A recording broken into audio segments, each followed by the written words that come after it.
அன்புள்ள கவிதை பார்க்கல் நேயர்களுக்கு வணக்கங்கள்.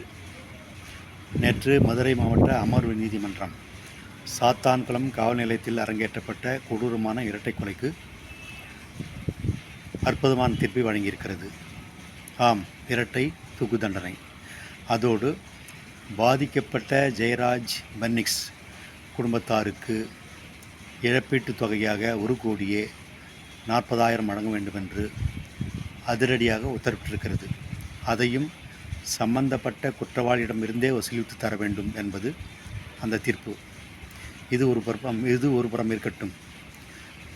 ஏறக்குறைய 5½ ஆண்டுகளாக நடைபெற்று முடிந்த இந்த வழக்கில் மொத்தம் 10 குற்றவாளிகள்.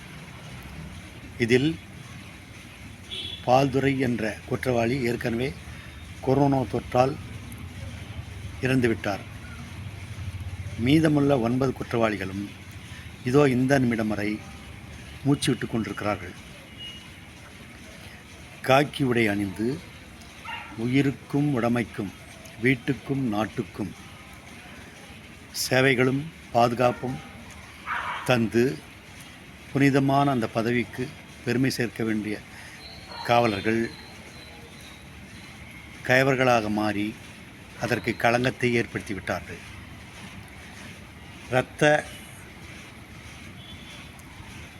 வேட்கை கொண்டு ஓநாய்கள் போல் நரவேட்டை ஆடியிருக்கிறார்கள்.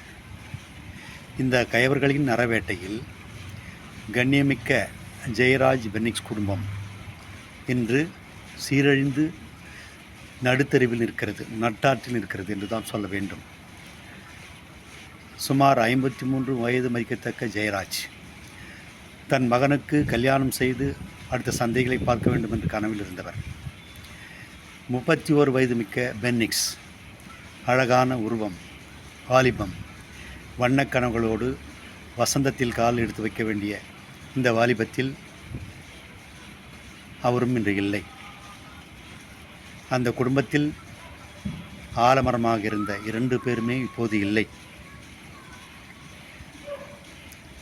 ஆலமரத்தின் அடிமரத்தையும் அதன் ஆணிவேரையும் இந்த கயவர்கள் அறுத்து விட்டார்கள். அந்த குடும்பத்தை இன்று நட்டாற்றில் தள்ளிவிட்டார்கள். இறந்து போன ஜெயராஜ் பென்னிக்ஸ் அவர்களின் உயிருக்கு என்ன விலை என்று கண்ணீரில் மிதக்கின்ற அந்த குடும்பத்தின் பெண்களுக்கு என்ன, அவரின் கண்ணீருக்கு என்ன விலை? அந்த உயிருக்கும் விலை இல்லை. ஏனென்றால் அந்த உயிர்கள் இப்போது இல்லை. இந்த பெண்களின் கண்ணீருக்கு, அந்த குடும்பத்தாரின் கண்ணீருக்கும் விலை இல்லை.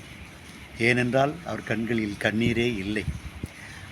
நடைப்பிணங்களின் கண்களில் ஏது கண்ணீர்? இருள் ஒன்றே அவர்களின் பாதையில் எல்லை. மீண்டும் நாளை சந்திப்போம். நன்றி, வணக்கம்.